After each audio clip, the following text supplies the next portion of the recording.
Mesdames, Messieurs, bonsoir. Nous sommes le 30 mars 2025. C'est le dernier numéro du mois, le numéro de scène de presse. Une semaine riche en faits politiques s'achève. La presse locale a eu suffisamment de la matière à offrir aux différents publics. La semaine commence par la commémoration des 40 ans du renouveau, marquée par des festivités dans les villes et villages. Tout cela est couronné jeudi dernier par des décisions du président national du Rassemblement démocratique du peuple camerounais qui désignait les membres titulaires du comité central ainsi que les chefs des délégations permanentes régionales et départementales. Nous en parlons à scène de presse ce soir avec une petite ouverture sur le football. Nous allons nous intéresser à la prestation des Lions indomptables face à la Libye, après bien sûr le match qui s'est joué en Afrique du Sud contre l'Eswatini. Autour de cette table, vous retrouvez François Mboké, journaliste directeur de publication de Diapason. Bonsoir. Bonsoir. Merci d'être là. En face de vous, Éric Boniface Chouake, journaliste, chef de chaîne RTS Radio Téméni Santou, c'est à Yaoundé. Bonsoir. Bonsoir Sévérin et bonne fête de Ramadan à tous les fidèles musulmans. Timothée Somba Bena, directeur de publication de La République, La Presse et l'Élite, chargé de recherche au Centre national d'éducation, c'est au ministère de la Recherche scientifique, je suppose. Bonsoir. Oui, tout à fait. Bonsoir aux téléspectateurs et bonne fête de Ramadan également. On termine avec Dr David Melvin Eboutou. Docteur, chercheur en histoire des relations internationales, il aime bien qu'on dise qu'il est panafricaniste. Absolument, bonsoir. C'est mon positionnement idéologique et même scientifique. Alors, je rappelle déjà que vous nous apportiez un ouvrage que vous aviez annoncé il y a quelques temps. C'est vrai, oui. Général Brice Clotaire Oligingema, enjeux et perspectives d'une transition apaisée. C'est la préface de Brian Orbois. Oui, c'est un ancien patron des renseignements du côté de la Centrafrique et ancien ministre de ce côté-là.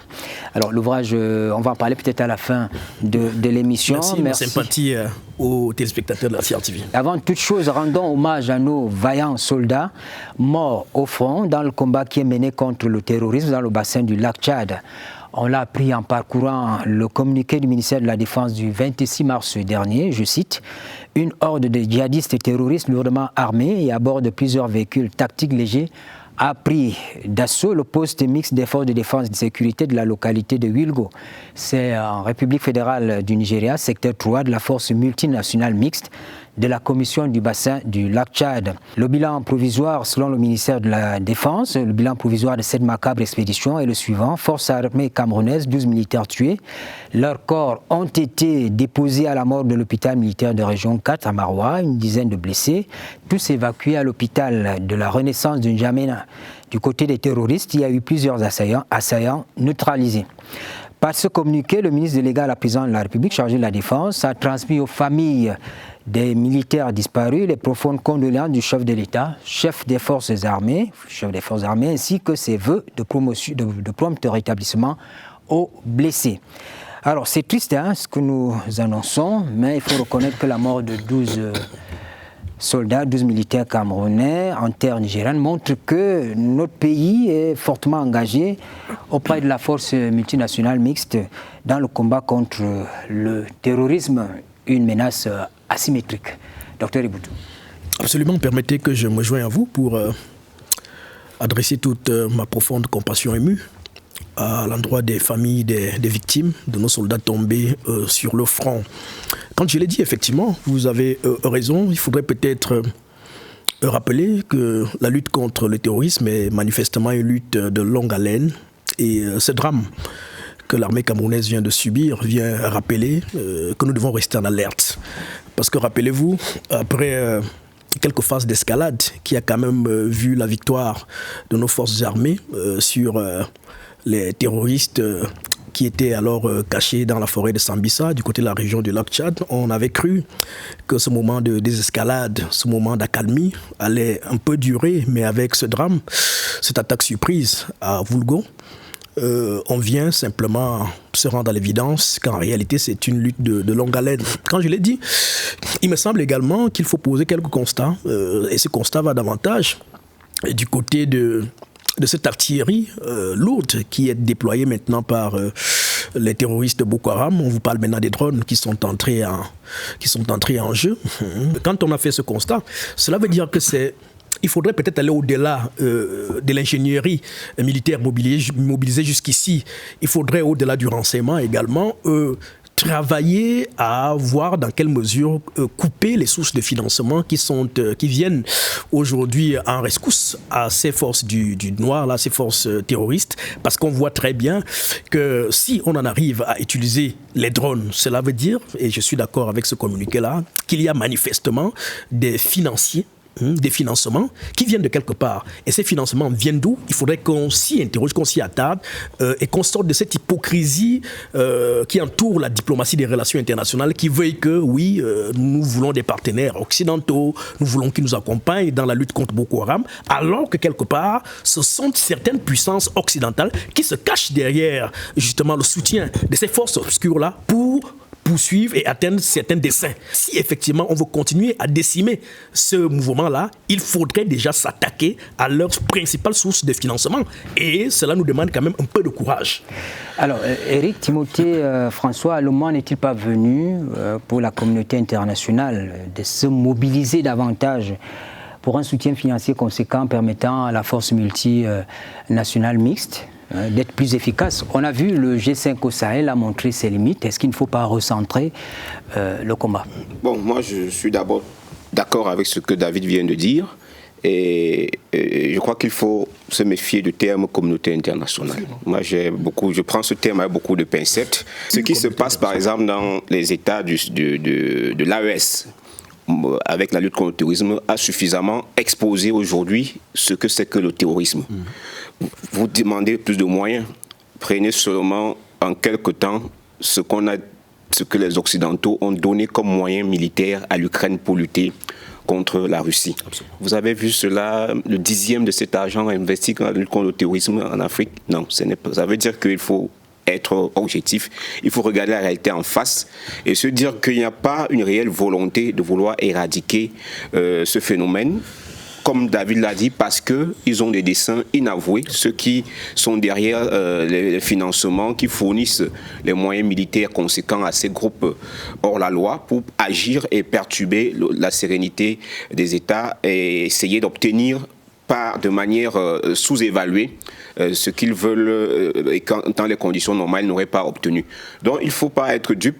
La force mixte multinationale, c'est depuis sa mise en place qu'on a voulu que l'ONU, à travers une résolution du Conseil de sécurité, puisse la financer pour qu'elle ait plus de moyens, parce que les États, actuellement, sont les États concernés qui financent cette force. Et nos États n'ont pas toujours les ressources financières suffisantes et conséquentes pour pouvoir faire face à ces menaces-là, malheureusement. Et cette résolution n'a jamais été adoptée aux Nations Unies.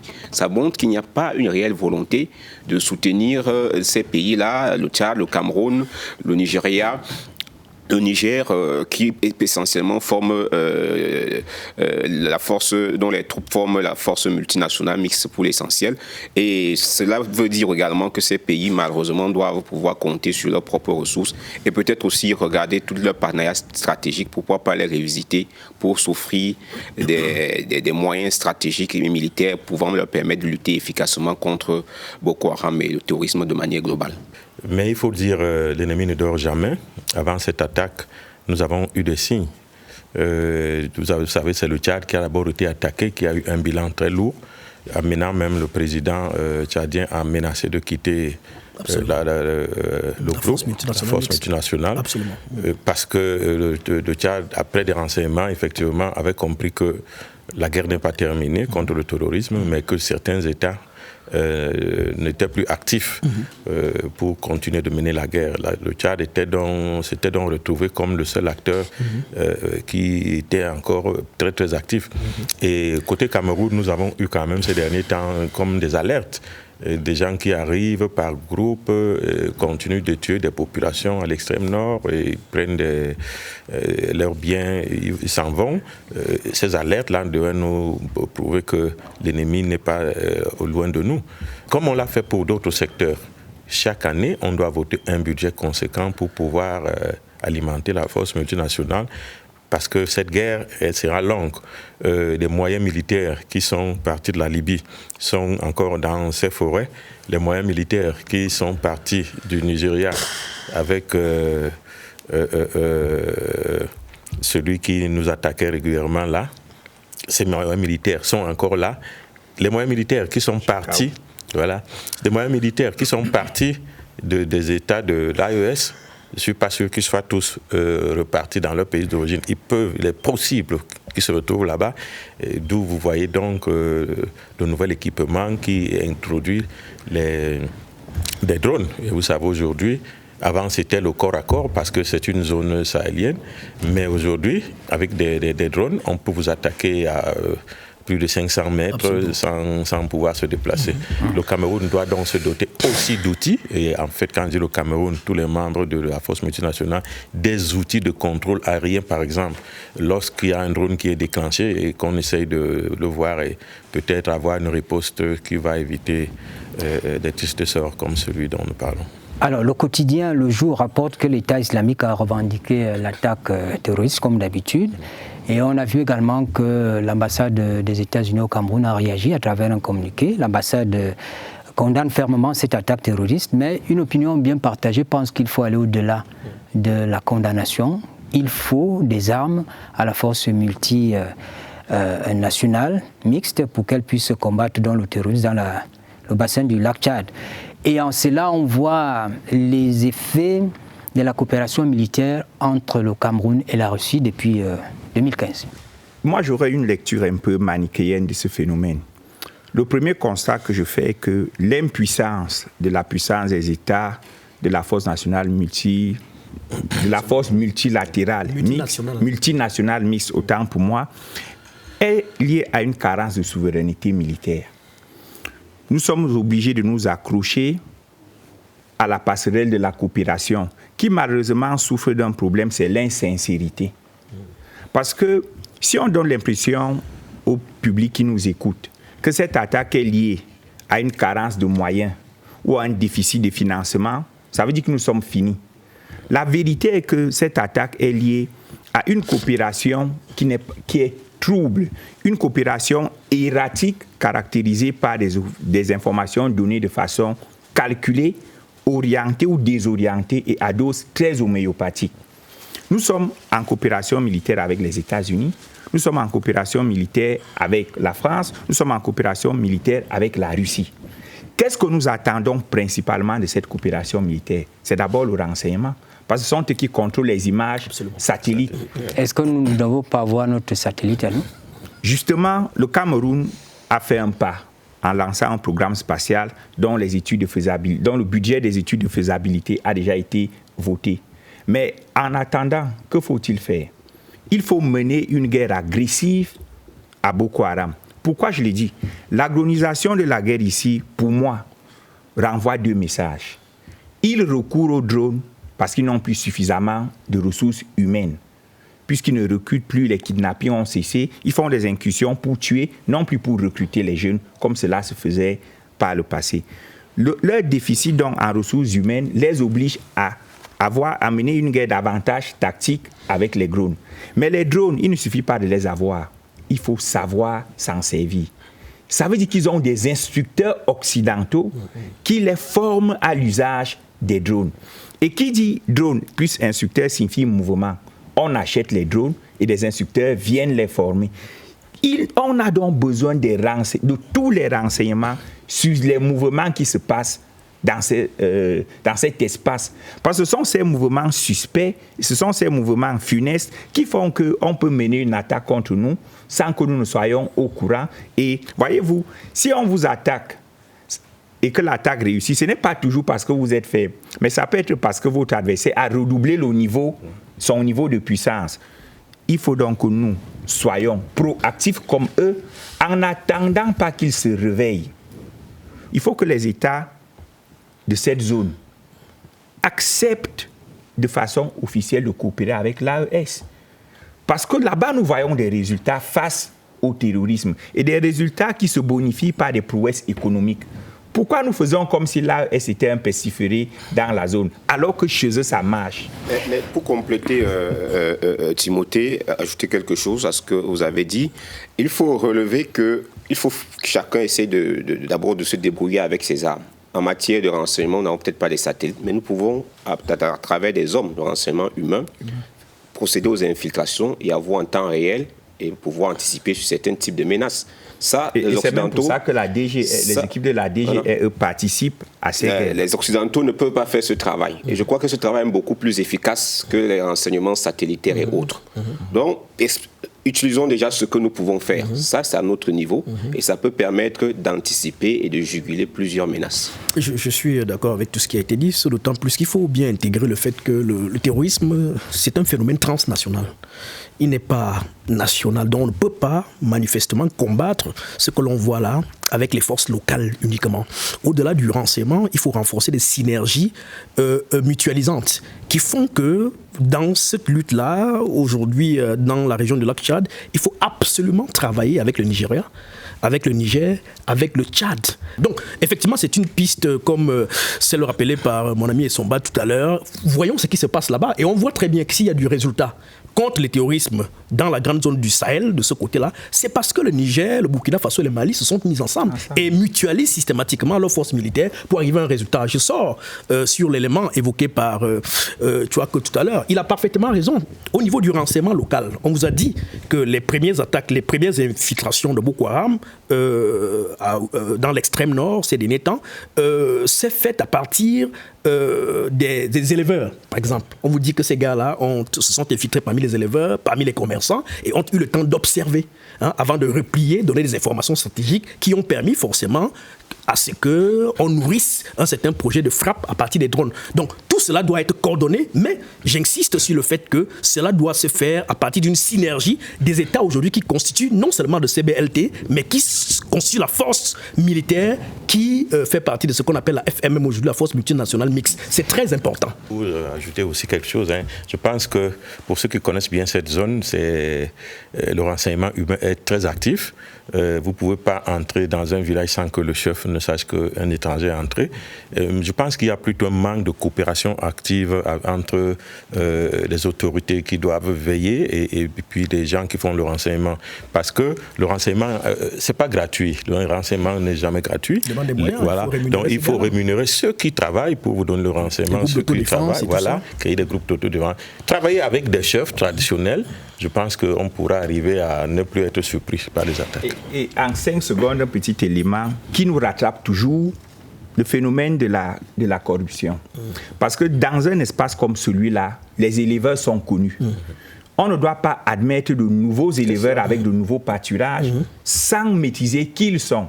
Mais si la corruption fait que de nouveaux éleveurs sont capables de monnayer certaines autorités et se retrouver sur le marché, ça va poser un problème. Donc nous comprenons à quel point la corruption gangrène nos efforts et de sécurité tout autant que ceux de développement économique. Alors, en son temps, le président de la République, le chef de l'État, Paul Biya, disait à menace globale, riposte globale. Les 40 ans du renouveau ont été célébrés, comme vous avez dû le remarquer, avec beaucoup de faste, suivi jeudi dernier de la désignation des membres titulaires du comité central du RDPC et des chefs de délégation permanentes, régionales et départementales. Tout cela dans la perspective de l'élection présidentielle. Et nous avons lu le communiqué signé par le secrétaire général du comité central qui dit que les décisions du président national du RDPC participent de la mobilisation optimale des ressources humaines en vue d'assurer une préparation efficiente du parti aux échéances électorales en perspective, notamment l'élection du président de la République. Alors les deux faits combinés dont-ils des moyens aujourd'hui d'être fixés sur ce qui pourra se passer d'ici le mois d'octobre, parce que tout le monde en parle.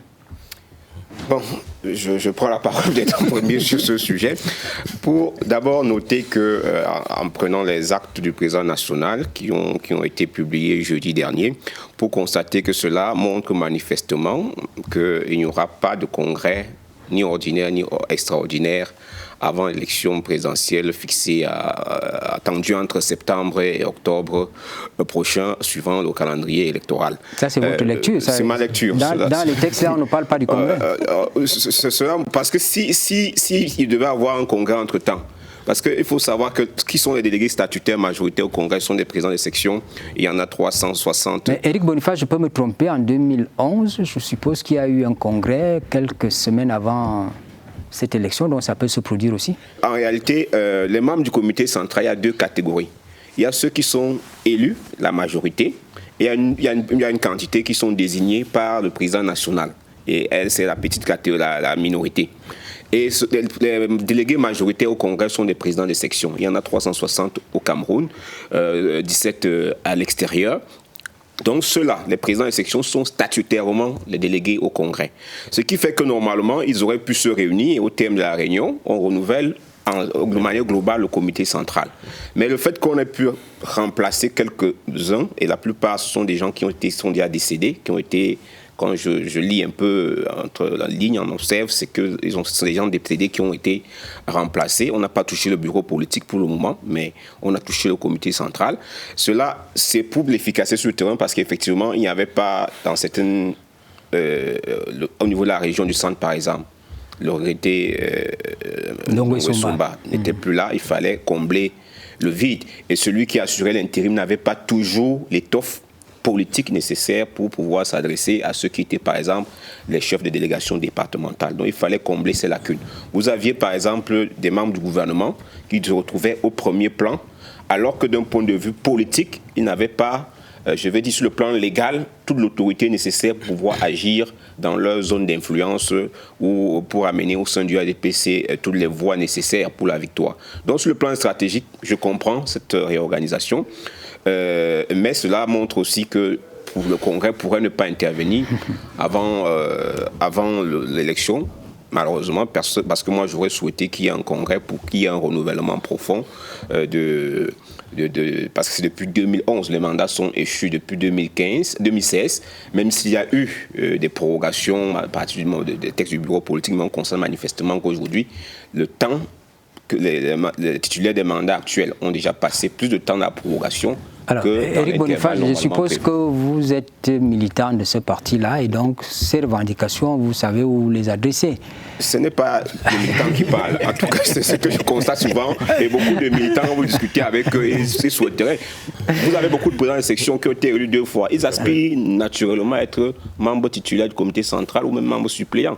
Donc c'est tout à fait logique. Il y a eu 2 fois les renouvellements des bureaux des organes de base. La logique voudrait qu'après ces opérations, qu'on puisse avoir un renouvellement au niveau du comité central, au niveau du bureau politique et pourquoi pas au niveau de la présidence nationale du parti. C'est ce qui est logique. Mais on a eu 2 renouvellements en 2016, en 2021, sans qu'il y ait renouvellement, sans qu'il y ait congrès pour pouvoir continuer l'aboutissement de ce qui est logique. On est fixé sur ce qui pourrait arriver d'ici le mois d'octobre? Avant le 31 janvier, les gens se demandaient qu'est-ce qui va se passer au RDPC. Mais après le discours du chef de l'État, on a compris qu'il était candidat à l'élection prochaine. Et donc, l'état-major, ou alors les états-majors du parti se sont donc mis en branle. À tous les niveaux, on sent qu'il y a de l'engouement, il y a des moyens, il y a le dynamisme qui est reparti. Des festivités que nous venons donc d'avoir sur les 40 ans, nous avons vu. D'ailleurs, 40 ans de RDPC, 40 ans de la CRTV, félicitations pour le travail abattu. Non, mais parlons du RDPC. Nous reconnaissons... On a suffisamment parlé de la télévision. Nous reconnaissons que la CRTV, comme les autres médias d'État, devrait être au service de la communauté et non d'un parti.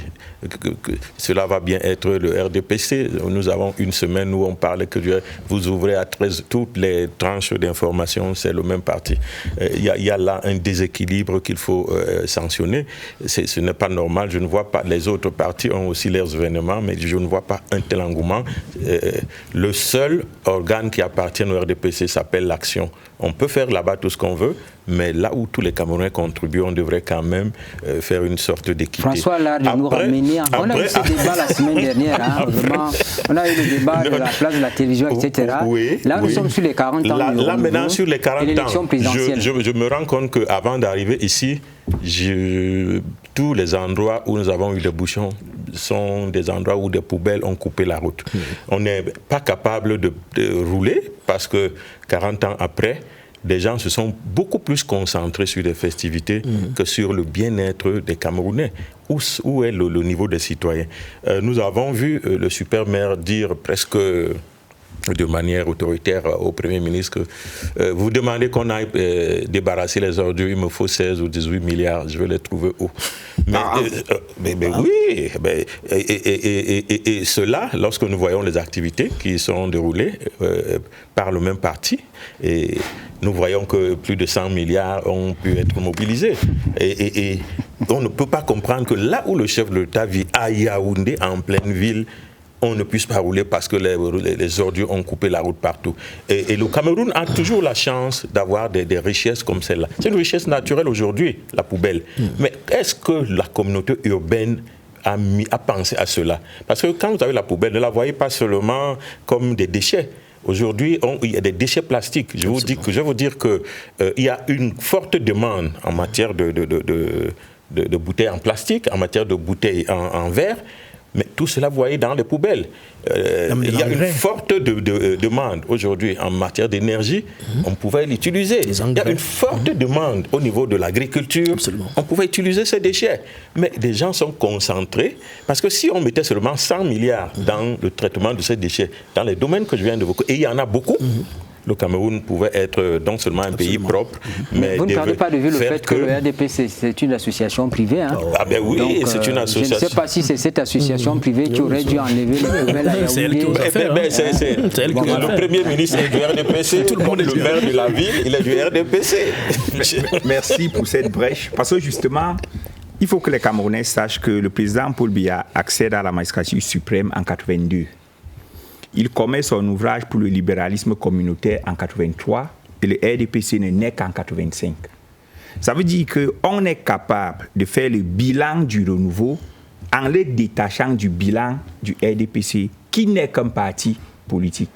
Et lorsqu'on entre dans les fonctions d'un parti politique, c'est conquérir le pouvoir, l'exercer et essayer de le conserver. Est-ce que le RDPC a réussi cette mission? Le RDPC a toujours fait plébisciter son candidat. Ça, c'est connu. Le RDPC ne connaît pas de défaite.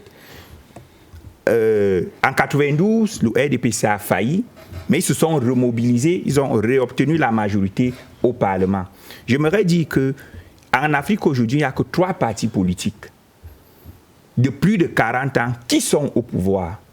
L'ANC en Afrique du Sud, le PDGE en Guinée équatoriale et le RDPC au Cameroun. Donc, en tant que parti politique... C'est un mérite? C'est un mérite. Mais vous avez fait le tour de ces 3 pays, vous avez vu les poubelles partout. J'y viens. En tant que parti... C'est le militant qui parle. Hein, moi, Non, en tant que parti politique, qu'est-ce qu'on demande à un parti?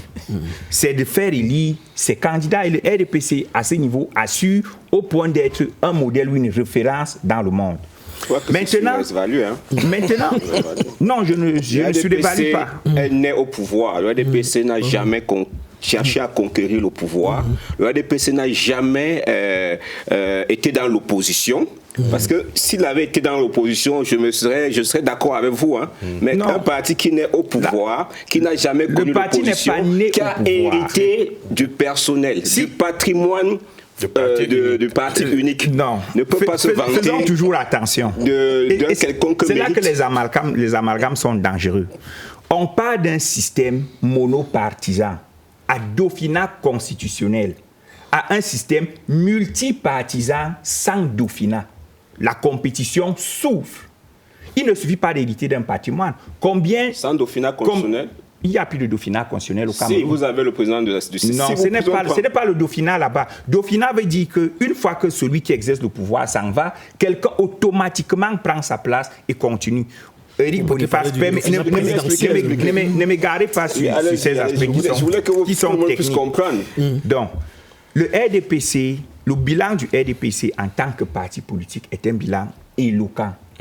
Maintenant, le bilan du renouveau et de la gouvernance, qui sont détachables de l'action du parti politique, peuvent être critiqués à certains endroits, peuvent être valorisés à d'autres endroits. Tout va dépendre du prisme. Et je vais sortir avec cette précision. Si le président Paul Biya prend le soin de dire que le RDPC n'est pas au pouvoir, mais c'est un parti proche du pouvoir, c'est bien à raison. Le président Paul Biya, c'est qui? C'est celui qui a été DCC en même temps que RGPRC. C'est celui qui s'est battu à ce que le parti ne soit plus fort que le gouvernement ou que l'État. Parce que l'UNC était plus forte que l'État. Avec le président Paul Biya, l'État est au-dessus et le parti est en dessous. Une petite statistique. Combien de présidents de section, combien d'anciens députés sont membres du gouvernement sous le régime de Biya? Ça veut dire que ce n'est pas le parti qui dirige le Cameroun, c'est un autre système qui dirige le parti. On a aujourd'hui le phénomène des promotions de cabinet. Vous êtes directeur de cabinet, par exemple, d'un ministre. et plus tard vous vous retrouvez PCA ou DG d'une structure, est-ce que c'est le RDPC qui vous a proposé à ce niveau? Donc, il faut faire toujours cette nuance entre l'action du parti politique et l'action du gouvernement. Et si je vais sortir avec, c'est ma troisième sortie, désolé, avec les poubelles, il faut aussi dire aux Camerounais que depuis hier, les poubelles sont en train d'être ramassées. Moi, dans mon quartier, je suis de Damas. Depuis samedi, alors. Entre la nuit d'hier et ce matin, la route n'était plus barrée. Ça veut dire que c'est une bonne nouvelle. Ça veut dire que les récriminations ont été comprises et l'État, pas le RDPC, et l'État, c'est... Mais vivement que ce ne soit pas une action ponctuelle et que dès lundi ou dès mercredi, on retombe dans les mêmes travers. Oui, vivement. Le principe de la bonne gouvernance, c'est l'anticipation. D'accord. Sur cette question des 40 ans du renouveau et l'élection du président de la République, on voit plus clair? Non, ce qui est clair, c'est que le président sera candidat pour le compte de sa chapelle politique, le RDPC. Mais la vérité, à la lumière de ce que j'ai suivi ici, j'ai d'ailleurs cru voir davantage le militant parler à la place de mon ami Essomba que le journaliste chercheur. Le RDPC n'a pas 40 ans, le RDPC a 59 ans. Le RDPC, le congrès qui donne naissance au RDPC en 1985, c'était le congrès de l'UNC. Et donc nous parlons là d'un parti, et je suis d'accord avec Tchouake qui rappelait que c'est un parti qui n'a jamais été dans l'opposition, qui a toujours été aux affaires. Et c'est le parti qui nous produit l'essentiel des cadres qui, voilà, portent la gouvernance de notre pays aujourd'hui. Quand je l'ai dit, il faudrait donc que le RDPC soit comptable de tout ce qu'il y a comme état de gouvernance dans notre pays. Ça, il faut un peu d'honnêteté intellectuelle pour le remarquer. Et maintenant, est-ce qu'on est donc satisfait de l'état de gouvernance de notre pays aujourd'hui? J'estime que non, objectivement. Je ne vais pas revenir sur les poubelles, mais regardez simplement l'état d'incurie généralisé qui frappe notre pays à tous les niveaux. Quel est le secteur aujourd'hui dans notre pays qui marche? Je n'en connais pas un seul. La vérité, c'est que le RDPC de plus en plus vomit. Et quand on voit la réalité sur le terrain, on comprend très bien pourquoi il y a un engouement des populations à aller s'inscrire massivement sur les listes électorales. Et Timothée dirait également qu'il a en face de lui un militant qui parle. Hein. Pas du tout. Moi, je suis militant d'aucun parti. Je fais une lecture froide. En tant que Camerounais, j'observe, je regarde et surtout, j'ai été... Non. Lorsqu'on parlait du terrain... on est obligé d'avoir un sondage. Vous voulez des chiffres? Alors, donc, il y a quelques jours, nous nous sommes retrouvés avec des communicants du RDPC qui sont venus pour le compte de ce parti-là et qui rappelaient que la force du RDPC, à la suite justement des festivités du quarantenaire qu'ils viennent de célébrer, tenait du fait que quand ils comptabilisent le personnel actif au quotidien dans les cellules de base, les sous-sections, les sections à Etechira, et qui y sont à titre permanent, pour le compte de ce parti-là, il y en a 2200. 2 millions 200. C'était surréaliste. Et donc, je suis simplement allé examiner les chiffres de l'élection présidentielle de 2018 pour me rendre compte que ceux qui ont accordé leur vote au président de la République étaient de l'ordre de 2 400 000 et poussières. Donc, disons 2 500 000 votants. Si nous partions sur la base de leurs chiffres, cela veut dire quoi? Que si nous dégageons 2 200 000 qui sont en permanence au travail, au service de ce parti politique-là, il reste 300 000 Camerounais, 300 000 votants qui ont donné leur voix au RDPC. Mais après 40 ans de gouvernance, 42 ans précisément, il faudrait se rendre à l'évidence qu'on a besoin de voir comment les autres opèrent. Oui. Et c'est du droit aujourd'hui des Camerounais qui en appellent à un nouveau souffle. Moi, je suis d'accord avec David et il faut faire très attention quand on parle de chiffres dans le système politique camerounais. Beaucoup de ces chiffres relèvent souvent davantage la manipulation. J'en sais quelque chose. Et de l'incantation. Donc, il faut quand même relever. On ne va pas dire que rien n'a été fait. D'abord, il faut préciser que le bilan du RDPC ne peut pas être dissocié de celui du président de la République. D'ailleurs, il y a des échecs et des réussites. Le président du RDPC est le président de la République. Et le parti au pouvoir au Cameroun s'appelle le RDPC. Et je voudrais ajouter qu'on ne peut pas dire qu'en 40 ans, rien n'a été fait. Non, personne n'a dit. Mais la question fondamentale, c'est est-ce qu'on n'aurait pas pu faire mieux? Est-ce qu'on n'aurait pas pu faire davantage? Et sur ce point, la réponse est non. Oui, on pouvait faire mieux. On aurait pu faire mais là, on a touché le fond, Eric. Parce que, vous savez, pays qui était si on prend les infrastructures, par exemple, si on dit on a fait bitumer tel nombre de kilomètres de route, il est évident que quelle que soit la personne, le parti qui aurait été là, il aurait eu une évolution par rapport à 82, par exemple. Le nombre de lycées aurait forcément évolué, le nombre d'universités aurait forcément évolué. Maintenant, donc, la question c'est est-ce qu'on n'aurait pas pu faire plus? Mais je crois qu'aujourd'hui, en revenant sur l'engouement qu'il y a autour des inscriptions sur les électorales, qu'il y a beaucoup de mécontents, il faut le relever, et que c'est vrai, beaucoup de ceux qui signent des motions de soutien le font davantage pour protéger leur statut et non pour le bien-être des populations. Voilà. C'est pour ça que, par exemple, un seul mot sur la poubelle, je ne peux pas comprendre que des maires, par exemple, à Yaoundé, peuvent organiser des célébrations qui coûtent extrêmement cher, alors qu'il faut peut-être moins pour enlever la poubelle dans leur propre commune. Pourquoi est-ce que les Camerounais continuent à renouveler leur confiance aux élus ou alors candidats RDPC? Mais l'évidence saute aux yeux. Sauf que lorsqu'on veut faire preuve de mauvaise foi, on refuse de la voir. Lui-même a cité tout. Tout ce qui a été multiplié, tout ce qui a été décuplé, tout ce qui a été décuplé en termes d'infrastructures, offres hospitalières, bitumage de routes et autres. Mais plus loin, le meilleur indicateur de la performance d'un système gouvernant, c'est la démographie. Pour faire des enfants, il faut être en santé. Quel est le taux de mortalité infantile au Cameroun? Les Camerounais font les enfants, les Camerounais accouchent tous les jours dans les hôpitaux. C'est le premier indicateur de la santé d'un système. Maintenant, il faut transformer cette démographie en richesse. Donc, on ne va pas rester là à dire que c'est monté, c'est descendu. Maintenant, il y a en termes de statistiques un élément très important dans la gouvernance. C'est les catégories de population. 70% des Camerounais sont en deçà de l'âge de vote. Donc, si nous sommes 30 millions, on enlève 70%, il reste combien? Le RDPC n'est pas impopulaire. Parce que ça, c'est le militant. Et c'est pour ça que certains partis d'opposition mènent le plaidoyer tous les jours de rabaisser la majorité électorale à 18 ans. Parce qu'en réalité, les moins de 18 ans sont les plus nombreux, mais ils sont dépolitisés. Ceux qui sont politisés et moins nombreux font l'allégeance au système RDPC. Vous ne pouvez pas dire d'un parti politique qui a 2 204 actifs et qui réussit à faire que 300 000 autres votent pour lui. C'est un chiffre incantatoire. Non, ce n'est pas incantatoire. Le RDPC a 377 sections, il a démontré, avec plus de 10 000 comités de base. Si on tient seulement en compte le fait que chaque bureau RDPC a au moins 15 membres, le chiffre tient la route. Donc, il ne faudrait pas que l'on continue de diaboliser le RDPC. On ne diabolise parce que pas, la diabolisation d'un parti politique ne marche pas. Moi, je continue de dire aux Camerounais, je continue de dire ceci. Il faut nécessairement politiser la grande majorité des Camerounais qu'on a exclu du jeu politique avec le phénomène de la majorité électorale à 20 ans. Parce que ceux qui ont plus de 20 ans sont les moins nombreux. Et il y a beaucoup de Camerounais ainsi que l'on peut amener dans la sphère de décision politique rien que par le phénomène du vote. Et là, c'est un plaidoyer noble. Si vous autorisez que les filles, majorité émancipée, se marient à 16 ans, vous autorisez que des garçons se marient à 18 ans, pourquoi vous ne permettez pas à ceux-ci d'aller choisir qui sera leur dirigeant? Je vois bien que le frère vous voulez est vraiment la réponse, mais il faut dire que le RDPC qui fait dans toutes les lois ne fait pas le fair play. Vous allez me dire que la politique, c'est pas les bisous. Voilà, vous allez me dire que la politique, c'est pas le fair play. Mais des revendications qui arrivent aujourd'hui, quoique je m'intéresse beaucoup moins dans cette activité politique, les revendications qui arrivent aujourd'hui viennent de plusieurs niveaux.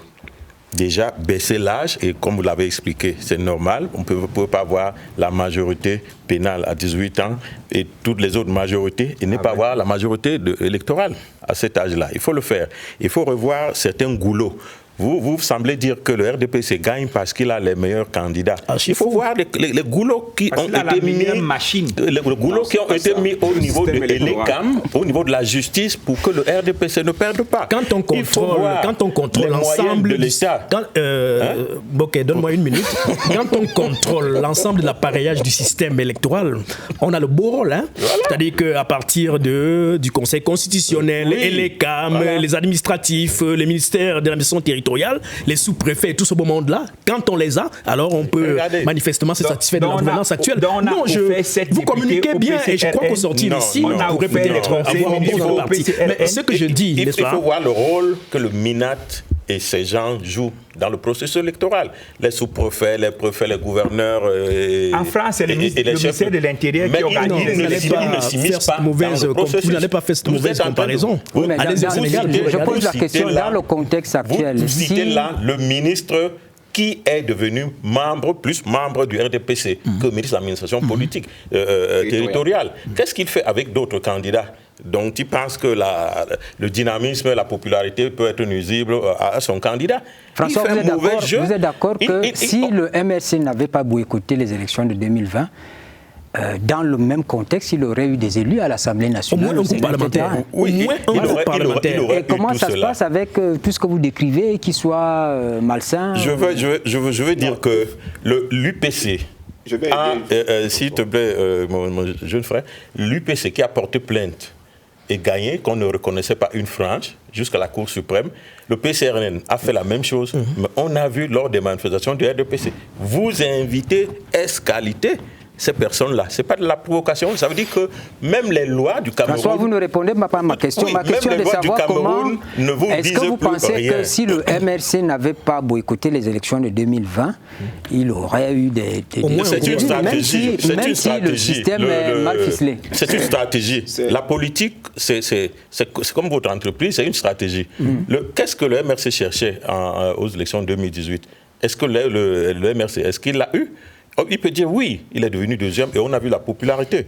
Maintenant, pourquoi il ne va pas... qui est devenu deuxième et non le MSI.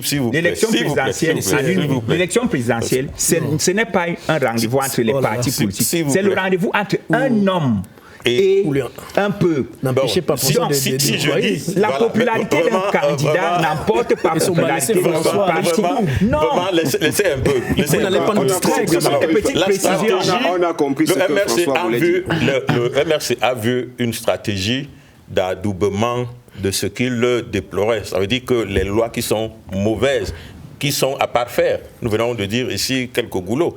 Et maintenant, le MRC a dit, si on ne peut pas le faire pour manifester, on ne part pas à l'élection. Mais rien n'empêchera que Maurice Kamto soit candidat. Il n'y a pas que le MRC. Même, il peut être investi par un autre candidat. Absolument. Donc, je pense que le débat à ce niveau n'a pas lieu. Je voudrais compléter pour mieux répondre à ma façon à la question que Séverin venait de poser. Je pense que oui, c'est vrai que tout le monde est unanime que si le MRC avait été aux élections de 2020, sauf moi, il aurait eu au moins un groupe parlementaire. Parce que la politique n'est pas la fiction. La politique, ce sont les faits. Ça, c'est bon, sauf vous, peut-être, mais il y a une bonne majorité. Vous savez, en sciences sociales, quand on dit que les Camerounais, on parlera de football. Il y a un sondage au moins sur le plateau. Je suis d'accord. Les résultats de la présidentielle constituent un premier niveau de sondage. La présidentielle, c'est le plébiscite à un individu. Je voudrais rappeler que on a dit qu'ils auraient pu avoir un groupe parlementaire, et il faut dire que parfois, c'est exprès que le système peut laisser qu'à tel endroit pour donner des apparences de démocratie et de coloration du Parlement. Vous avez vu, le RDPC a gagné tous les sièges des sénateurs. Le RDPC a gagné tous les sièges de sénateurs au Sénat pendant les dernières élections sénatoriales. Pourquoi est-ce que le président a nommé les non-membres du RDPC au Sénat? Parce que c'est un collège réduit. Et le RDPC ayant plus de conseils municipaux que tout le monde, c'est logique qu'il grave le tout au Sénat. Ce n'est pas un scrutin universel. Est-ce que le président qui a nommé les sénateurs de partis politiques? Il faut donc colorer pour ne pas donner... On n'a pas choisi que Cabral soit membre du bureau de l'Assemblée. Les textes vous ne comprenez pas ce qu'il veut dire.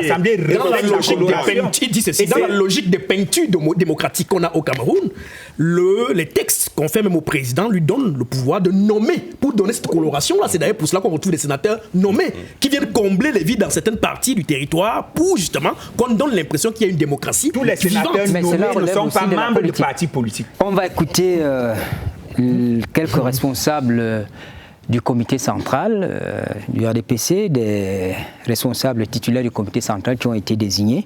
Bien évidemment, c'est l'euphorie, mais en même temps, on a à l'esprit l'élection présidentielle à venir. Nous regardons. C'est un très très grand plaisir pour moi. Mais c'est une grande satisfaction, n'est-ce pas, que le président de notre parti a pensé me donner cette autre responsabilité. Pour moi, c'est un appel à plus de travail. Je vois tout de suite des défis. tout de suite un gros challenge à relever. Le secrétaire général du comité central a dit deux choses. Premièrement, il s'agit de remobiliser les ressources humaines du parti. Et il s'agit surtout de nous mettre au travail pour préparer les élections présidentielles qui arrivent en cette année 2025 et évidemment la victoire finale et éclatante de notre candidat naturel, le président Paul Biya. Je pense que nous avons une grande responsabilité en cette veille. Nous sommes en 2025, je ne parle même pas de la veille, en cette année électorale, pour amener nos militants à plus soutenir le président de la République, notre président national, au-delà des discours et des motions de soutien que nous avons envoyées de part et d'autre. Il est venu le temps de l'action, c'est-à-dire de gagner dans l'urne, dans la transparence. À la faveur des deux importantes décisions signées par le président national de notre parti, que j'ai été titularisé comme membre titulaire du comité central. Et à la faveur de la seconde, j'ai également été nommé chef de la délégation permanente départementale du comité central du RDPC pour le département du Faro-Idéo dans la région de la Damawa. Je mesure l'ampleur de la tâche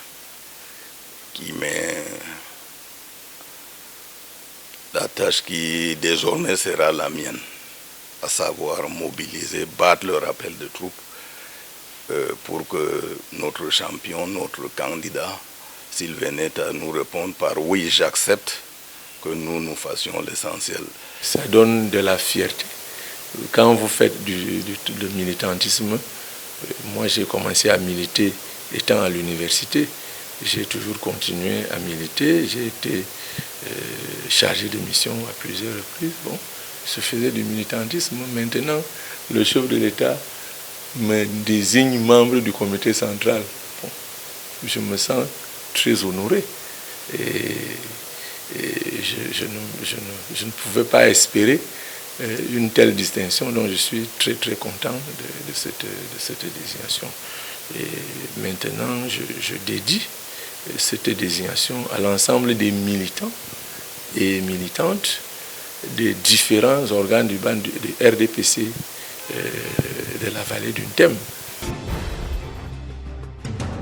Nous allons évoquer maintenant le dialogue entre le gouvernement et les syndicats du secteur de l'éducation. Le Messager le jour nous dit que le ministre d'État, ministre de l'Enseignement supérieur, Jacques Famdongo, a conduit cette semaine les travaux de la deuxième session du dialogue constructif avec les syndicats des enseignants. Et dans le communiqué final de cette concertation, signé par le ministre d'État, il est indiqué, je cite, « un début de mise en œuvre des 6 réclamations du COREC, notamment la signature de la Convention collective nationale de l'enseignement privé, l'organisation des séances de travail portant sur le statut particulier des personnels des corps de l'éducation nationale, la transmission diligente du rapport de la session du dialogue permettrait aux syndicats de délibérer sur la suite à donner à leur préavis de grève. » À votre avis, on avance avec ces dialogues?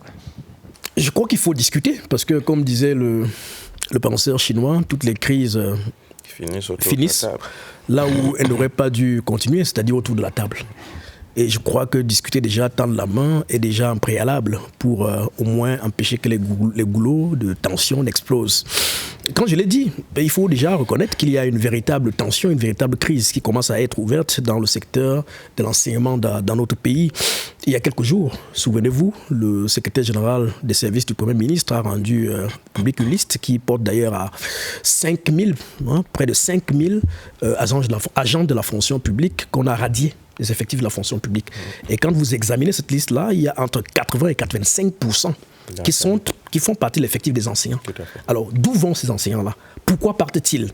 quel est le problème qui amène principalement les enseignants dans notre pays à partir. Ça veut au moins dire une chose. On les chasse aussi parce que même étant partis, continuent à percevoir l'argent des fonds publics. Non, pourquoi partir? Ça veut au moins dire une chose, c'est qu'il y a un véritable malaise.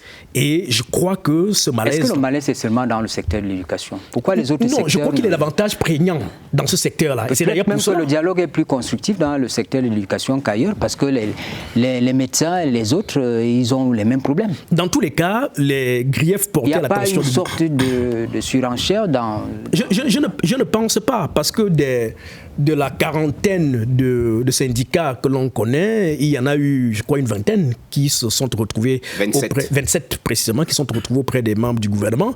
Et quand on regarde la liste qui a été proposée, justement, la liste des griefs discutés avec les membres du gouvernement, on voit très bien que ce sont des problèmes prégnants et effectifs qui sont là. Hein. Il y a le problème de la dette, il y a le problème des conditions de travail précaires, il y a le problème des inégalités dans la prise en charge des anciens, le gel des recrutements, etc., des subventions.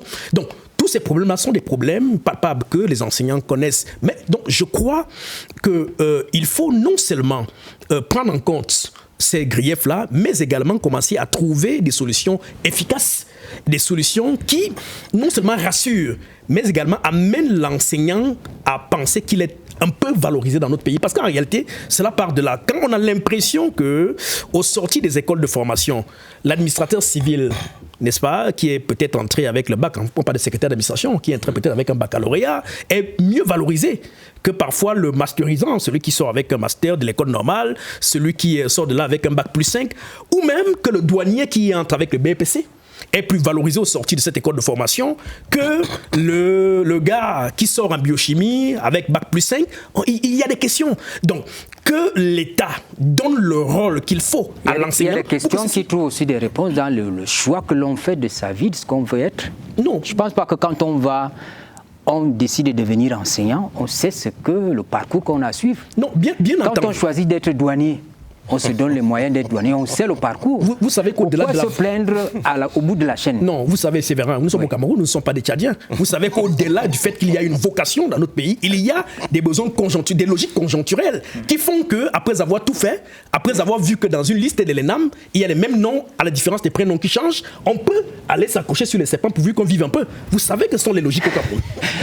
Eric Boniface. Je pense qu'il faut relever que ce n'était pas la première rencontre entre les membres du gouvernement et les syndicats des enseignants. Et ma question est, est-ce qu'on avance? Justement, je voudrais vous dire que pour moi, on tourne sur place. Parce qu'on refuse de résoudre en profondeur les problèmes qui sont soulevés. La rencontre qui doit être convoquée, c'est le Forum national de l'éducation. Parce que mais le Forum national de l'éducation ne va pas donner de l'argent au ministère des Finances pour répondre à toutes les questions qui sont posées, des questions davantage financières. Au sein du Forum national de l'éducation, toutes les questions vont être abordées de manière holistique. Que ce soit le problème des dettes, que ce soit le problème de vous y croyez vraiment, Eric Boniface? Il y a eu les états généraux de la culture ici. Qu'est-ce qu'on en a fait? Je suis pas sûr que... Les mêmes problèmes se posent, et même de la presse. Je ne suis pas sûr que ça... Mais au moins, il y a déjà eu un des états généraux d'éducation dans le passé, mais ça avait permis d'avancer quelques avancements. Oui, mais parce que vous présentez cela comme étant... C'est parce que les questions vont être abordées de manière holistique, et du coup, ce qui pourrait être fait va être fait. Si chaque année on doit dire qu'il y a encore des dettes de correction d'office du bac pour la session de tel examen, et ainsi de suite, ça veut dire qu'on peine à résoudre les problèmes et du coup les syndicats reviennent au-devant de la scène. On traite ces questions au quotidien, on voit que c'est les mêmes revendications qui reviennent. Ça veut dire qu'au fond on ne trouve pas la solution qu'il faut pour que la même situation ne puisse revenir plus tard. Cette fois, on ne va pas dire que je suis militant de quelque parti que ce soit. Le Code général des CTD, adopté en 2020, a résolu ce problème avec le transfert des compétences et des ressources aux collectivités territoriales décentralisées. Et je profite de dire que le secteur de l'éducation secondaire de base est celui où tous les textes complémentaires ont déjà été signés par le président de la République. Un maire l'a dit à Mondo Vision qu'au niveau de l'éducation de base, le transfert est effectif, il est palpable. Mais qu'est-ce qui coince au niveau des enseignements secondaires? On vous a même déjà dit qu'on n'intègre plus les produits formés à l'école normale. C'est pour vous dire quoi? Permettez aux régions de recruter des contractuels qui ne vont pas fuir l'administration pour aller au Canada et qui ne constitueront pas une charge pour le gouvernement. Parce que pourquoi? Là-bas, on ne va pas les recruter avec des gros rappels. Ce seront des contractuels à contrat à durée déterminée, peut-être de 3 ans, 5 ans. Vous savez que vous entrez, vous êtes recruté, vous avez un salaire par exemple de 400 000, vous assurez vous-même votre cotisation CNPS, ça va alléger l'État. Au bout de 2 contrats, vous choisissez. Vous pouvez changer de métier et devenir douanier après avoir fait vos économies. Oui. Et ça permet une circulation des emplois parce que d'autres qui sortent de l'école normale auront des ouvertures pour postuler. On n'a pas besoin de citer les noms. Qu'est-ce que le ministère des enseignements secondaires fait encore à gérer tout le budget consacré à l'enseignement? Celui qui vous dit qu'il y a encore un texte qu'on attend là-bas, c'est faux. Le président de la République a signé tous les textes. Mais les gens freinent des 4 faits parce qu'ils se disent que si on décentralise au niveau des régions, ils vont perdre leur, entre guillemets, leur beefsteak. Donc, il faut nécessairement recourir à la décentralisation qui est l'aubaine. Lorsque François Mitterrand disait « La France, pour se construire, a eu besoin de la centralisation. La France, pour ne pas se déconstruire, a besoin de la décentralisation. » Cette citation s'applique au Cameroun. Et ce n'est pas pour rien que dans la Constitution du 18 janvier 1996, on a fait du Cameroun un État unitaire décentralisé. C'est la preuve que la décentralisation chez nous se positionne en panacée, entre guillemets. Les syndicats et le gouvernement finiront-ils par s'entendre? Oui, vous l'avez entendu de la voix la plus autorisée. Laquelle? La voix la plus autorisée, laquelle? Le militant journaliste chercheur qui nous rappelle ici, fort heureusement, que la gouvernance sélective de son parti est en train de faire les fruits. Parce que, souvenez-vous que, je pense que c'est 2000 ou 2000 combien, et quand l'armée a fait ses stages généraux, on a sorti les 21 textes, la police en a fait, et les corps, l'administration pénitentiaire ont fait. Ils ont eu à relever le niveau des salaires et tout, les avantages. Avez-vous déjà entendu encore des refifis de ce côté-là? Non. Mais pourquoi tous les jours, les enseignants, parce que maintenant on est en train de profiter qu'il n'y ait pas le désordre parce qu'on attend l'élection présidentielle. Pourquoi tous les jours, les enseignants, les journalistes, les médecins sont en route? On ne trouve aucune solution à leurs problèmes. Ça veut dire que le RDPC a pensé que voilà des corps dont j'ai besoin. Si j'ai l'armée, j'ai la police, j'ai les autres là, bon, ceux qui bougent à Mamba, on va les arrêter et on les menotte. Voilà la gouvernance sélective qui est donc dangereuse et qui est en train de montrer ses fruits aujourd'hui parce qu'on est en train de tendre vers l'explosion sociale. Si on arrive à 17, vous parlez encore de 17 récriminations, alors que récemment, on pensait avoir tout réglé au niveau de la dette, au niveau de ceci, mais on retrouve encore aujourd'hui quelqu'un qui est sorti de l'école il y a quelques jours, qui est nommé proviseur. Alors que vous qui êtes enseignant depuis 20, 25 ans, vous n'êtes même pas censeur. Ça crée des frustrations. Mais comment est-ce que vous pouvez admettre de telles choses, de telles pratiques dans un gouvernement qui se dit un gouvernement des humains? Il faut humaniser la vie sociale. C'est de ça que les Camerounais ont besoin. Selon les syndicats, nous avons eu accès à leur communiqué. Une convention gouvernement secteur privé de l'éducation sera signée le 17 avril. Mais la demande de levée du préavis de grève est tributaire des actions qui seront menées par le gouvernement avant le 21 avril. Abidjan accueille le forum économique SEMA Côte d'Ivoire les 9, 10 et 11 avril prochains. Les modalités de la première édition du forum économique Côte d'Ivoire-Afrique centrale avec la participation du Cameroun, de la RCA et du Tchad. Eh bien, ces modalités ont été présentées lors d'une conférence de presse donnée cette semaine à Yaoundé par l'ambassadeur de Côte d'Ivoire au Cameroun. Regardons son Excellence Philbert Kwasi.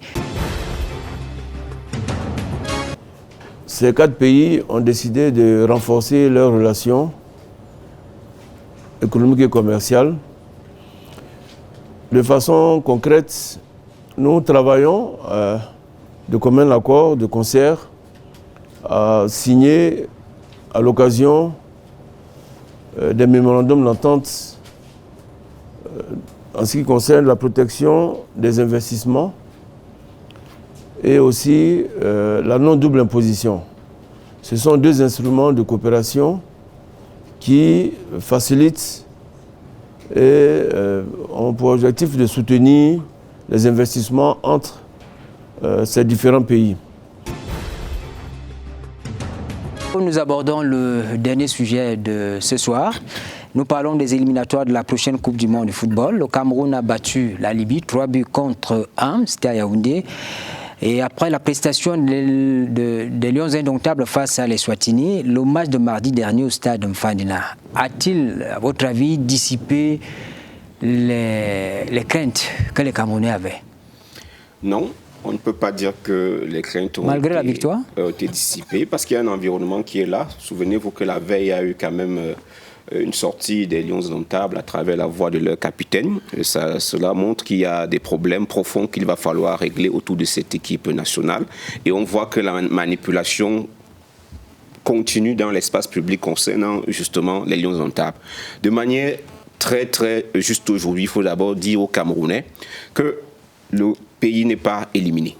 Nous sommes barragistes au moment où nous parlons et que nous avons encore notre destin entre nos pieds.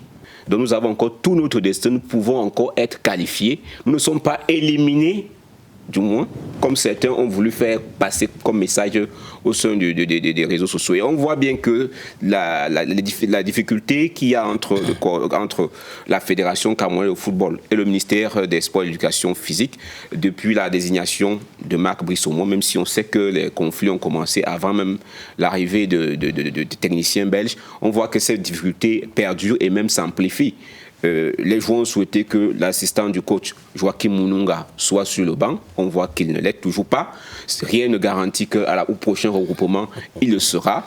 Donc, on voit que de part et d'autre, personne ne veut céder du lest. Il y a des fausses réconciliations, entre guillemets, devant les caméras. On salue, mais en fond, on voit bien qu'au fond, les batailles se poursuivent et même elles s'intensifient, ces batailles-là. Docteur Eboutou, l'environnement autour des Lions indomptables crée quelques problèmes, donne du souci, mais on voit quand même les résultats sur le terrain, c'est un paradoxe. D'abord, on n'en serait pas à ce niveau de spéculation, si, à la suite d'Éric Boniface. Mais c'est du football, rien n'est dit que si quel que soit l'environnement, on aurait été premier. Non, ce que je dis, c'est que si nous avions gagné le match contre les Eswatini, le dernier ou l'avant-dernier dans le classement football africain, on n'en serait pas là. Mais vous aussi, vous êtes dans les si nous avions gagné. Ce que je dis, n'est-ce pas, c'était un match qui nous était favorable du point de vue sportif. Donc, franchement, tout le monde sait, avec un regard froid, que si effectivement toutes les conditions avaient été réunies, quand nous allions jouer ce match-là, nous serions partis de là avec minimalement une victoire. La réalité, c'est que cette crise perdure et ne cessera que lorsque le ministère des Sports comprendra que la gestion administrative, technique et sportive incombe uniquement à la Fédération camerounaise de football. Tant qu'il y aura cette immixtion flagrante et barbare, on assistera toujours à cette crise-là. Mais est-ce que vous savez, sur le problème qui revient ces derniers temps sur l'assistant de M. Marc Brice, M. Mununga, est-ce que vous savez que l'assistant de Marc Brice a sa raison d'être jusqu'à ce jour à l'équipe nationale que parce que M. Samuel Eto'o-Fils, président de la Fédération camerounaise de football, a écrit à la FIFA pour leur dire, malgré le nombre déjà fermé des assistants, j'autorise que l'assistant du sélectionneur des Lions indomptables s'ajoute à la liste initialement envoyée. Beaucoup de Camerounais ne le savent pas. Et maintenant qu'on vient à faire croire aux Camerounais que les échecs ou les défaites éventuelles des Lions indomptables arrangeraient la Fédération camerounaise de football, j'ai dit, mais quelle mauvaise foi que le ministère arrête de s'immiscer de façon flagrante dans la gestion administrative, sportive et technique de l'équipe nationale. Cela est du rôle principal et essentiel de la Fédération camerounaise de football. Quand le ministère le comprendra, la crise s'arrêtera. Il faut quand même qu'on dise certaines choses. Il faut que chacun fasse son travail. Le ministère a commencé à s'impliquer parce qu'il y a eu des contre-performances. Il y a eu une Coupe du Monde, le Cameroun n'a pas traversé le premier tour. Il y a eu la Coupe d'Afrique des Nations de football. Le Cameroun a été éliminé au stade des 8e de finale. On ne peut pas considérer cela comme des... Il n'y a que le Cameroun qui doit être qualifié dans la Coupe du Monde. Vous n'avez pas permis à la fédération de tout gérer. Ça, c'est le premier aspect. Deuxième aspect. Ils vont couper la plusieurs. Deuxième aspect, celui qui tient les cordons de la bourse peut dicter quand même certaines conditions. Tant que le gouvernement sera appelé à payer les salaires, à débloquer l'argent de l'État, qui est l'argent du contribuable camerounais, citez-nous 5 pays en Afrique subsaharienne. Tout à fait logique. Citez-nous 5 pays en Afrique subsaharienne qui ont des fédérations autonomes qui gèrent, qui produisent leurs moyens et qui gèrent. L'ancien président de la Fédération française, c'est le gouvernement français qui l'a fait partie. S'il vous plaît. Alors, nous sommes au niveau des financements. C'est pas parce qu'ailleurs c'est un peu plus soft. Un État ne peut pas laisser, parce qu'on ne peut pas créer un État dans un État. Les Camerounais attendent que les Lions soient qualifiés. Est-ce que le jeu produit sur le terrain nous garantit qu'on peut faire mieux que ça? Je voudrais d'abord dire à ce niveau que l'Eswatini n'est pas un nouveau pays.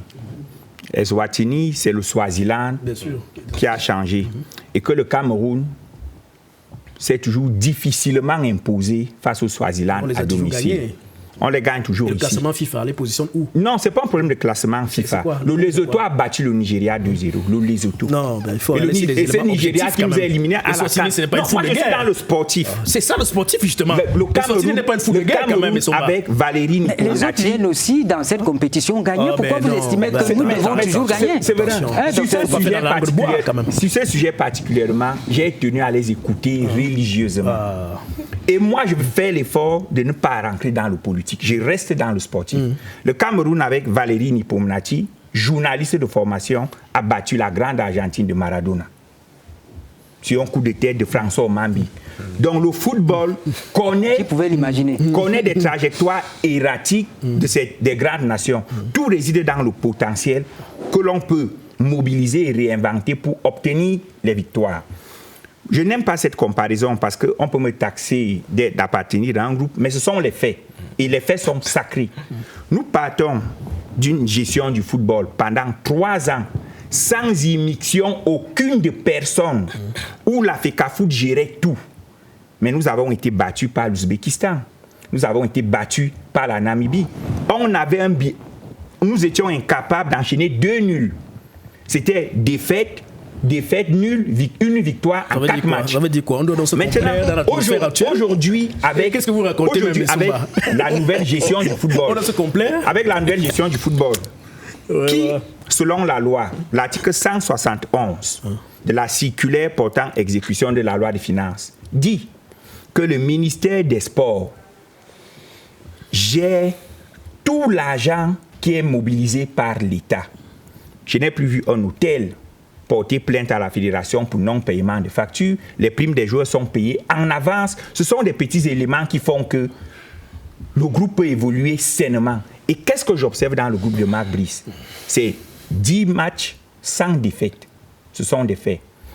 Le Cameroun, à chaque rencontre qu'il a gagné... Malgré un environnement difficile. Éric, j'y viens. Le Cameroun, à chaque fois qu'il a gagné, a marqué plus d'un but. Ce qui n'arrivait plus avant. Au point où on commence à craindre que certains records soient battus par Aboubakar, Vincent. Ça, ce sont des faits. Ça c'est la polémique. Ça. Le staff des Lions Indomptables est composé de techniciens, Marc Brice, ses assistants et ses adjoints, d'administratifs, Timothée Atouba, Nicolas Anouji, Serge Pensi. Ils n'ont pas été nommés par les MINSEP. Justement, c'est là où le désordre part. Justement, David. Parce que les textes sont clairs, même la convention dont vous avez voulu faire. Je ne suis pas encore là. Même la convention. Moi, je veux rester dans le convention. Même la convention. Vous savez très bien qu'on dit que le coordinateur des sélections nationales doit être nommé par la fédération. Bon Dieu. Tout l'administratif actuel a été désigné par la FECAFOOT. Voilà. Timothée Atouba, Nicolas Alnoudi, Serge Pensi.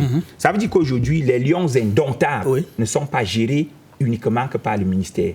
Ils sont co-gérés par le ministère et la FECAFOOT, bien que ce soit l'État qui paye tout. Alors, répondez donc à ma question, est-ce que nous allons, dans ce contexte équilibré, est-ce que nous allons vers la qualification des Lions à la Coupe du Monde? Moi, je réponds oui. Sur... Ils m'ont toujours entraîné sur le politique. Allons-y donc à la réponse. Les faits démontrent que les Lions Indomptables sous l'ère Marc Brice ne perdent pas à domicile. Et les mêmes faits nous disent que sur les 4 matchs restants, nous avons 2 déplacements seulement.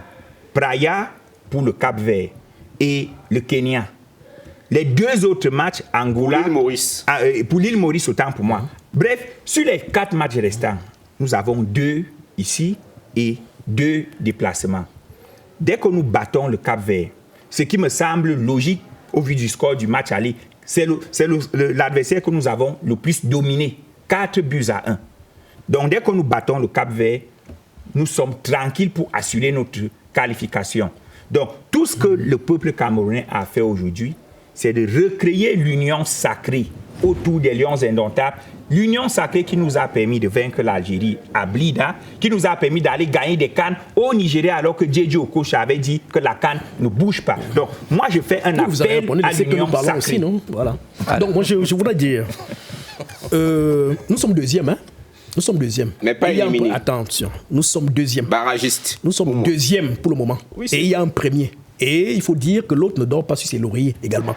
Pendant que nous sommes en train de souhaiter effectivement les rattraper et reprendre la tête, il y a que eux également sont dans les mêmes stratégies, certainement avec les mêmes panels pour espérer pour une fois aller en Coupe du Monde. Donc ce que je dis, c'est que on ne bâtit pas de longues victoires sans discipline.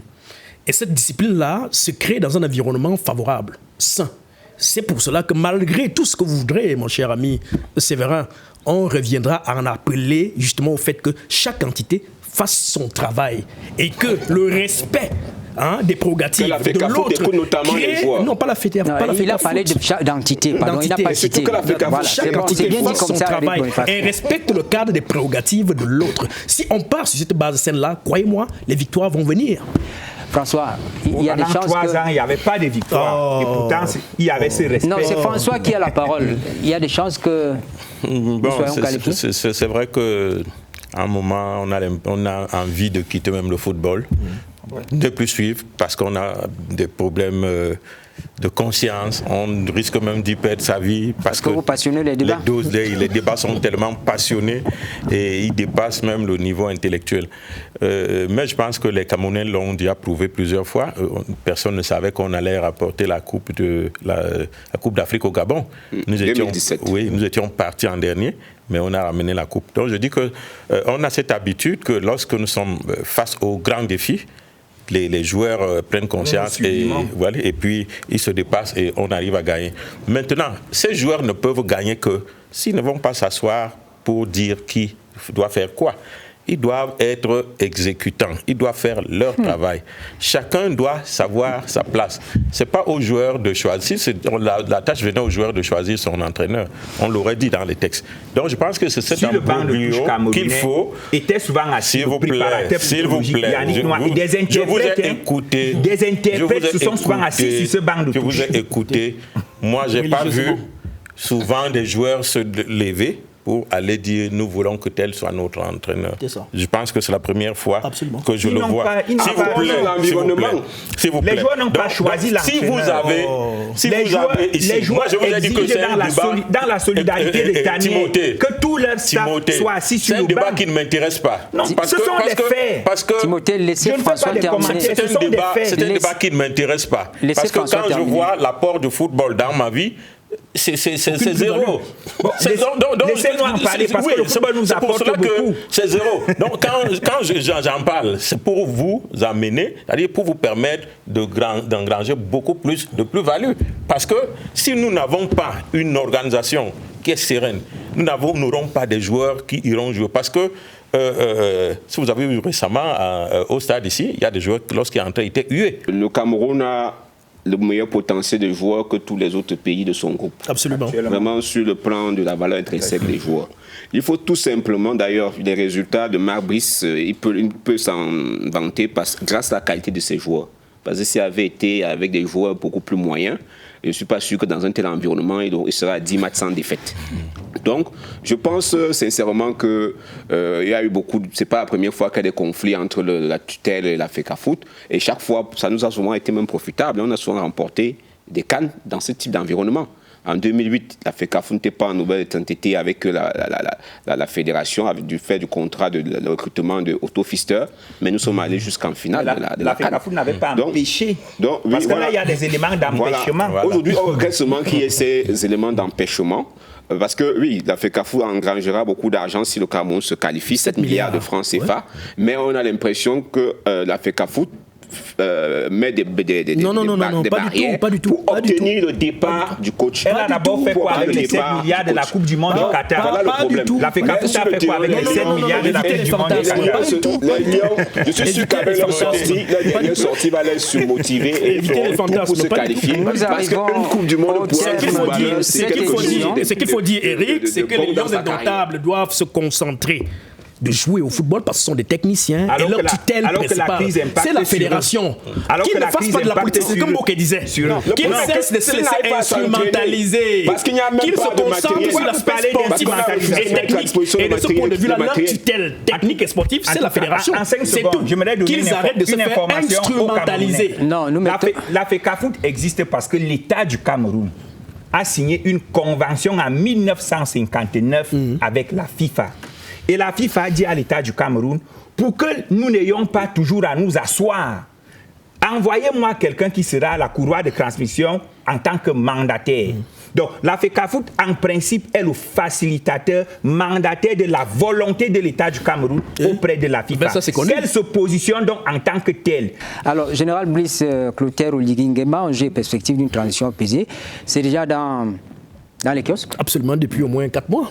Vous en avez déjà fait la présentation ici. Vous saviez qu'il serait candidat finalement parce que... C'est peut-être prémonitoire, c'est aussi là l'œil du chercheur qui sait lire les événements à l'avenir à travers des analyses qui sont objectives. Parce qu'en réalité, le livre passe en revue un certain nombre d'actions politiques posées par le CTRI depuis leur avènement le 30 septembre 2023 à la tête du Gabon et jusqu'à la dernière constitution changée qui avait été elle-même le produit d'un grand dialogue national inclusif. Souhaitons que tout se passe bien. C'est une élection présidentielle qui s'annonce là-bas le 12 avril prochain. Il y a 8 candidatures finalement. Et nous attendons simplement. Vous savez, les élections présidentielles en Afrique sont souvent des prétextes à crise. Et donc, nous, panafricanistes, qui observons un peu toutes ces actualités-là de par l'Afrique, espérons simplement que nous pouvons commencer à construire une nouvelle Afrique à partir justement des actualités qui ont été autrefois des actualités belliqueuses. Et fort de cela, sans parti pris, j'estime, à la lumière de ce qu'on a vu, et les Gabonais même vous le disent, que M. Brice Clotaire Oligui-Nguema, président de transition aujourd'hui, candidat déclaré, est celui qui est le mieux parti pour continuer à porter un certain nombre d'actions qu'il a promises à la tête de l'État gabonais. Espérons simplement que cela se passera sans heurts de ce côté-là. Nous arrivons au terme de cette édition de Scène de Presse. Merci à nos invités. Merci pour la passion que vous avez eue. Vous avez eu à débattre des sujets inscrits à l'ordre du jour. Merci à vous qui prenez la peine de nous regarder. Nous disons bonne fête à tous les musulmans. Et s'il plaît à Dieu, nous nous retrouvons dimanche prochain.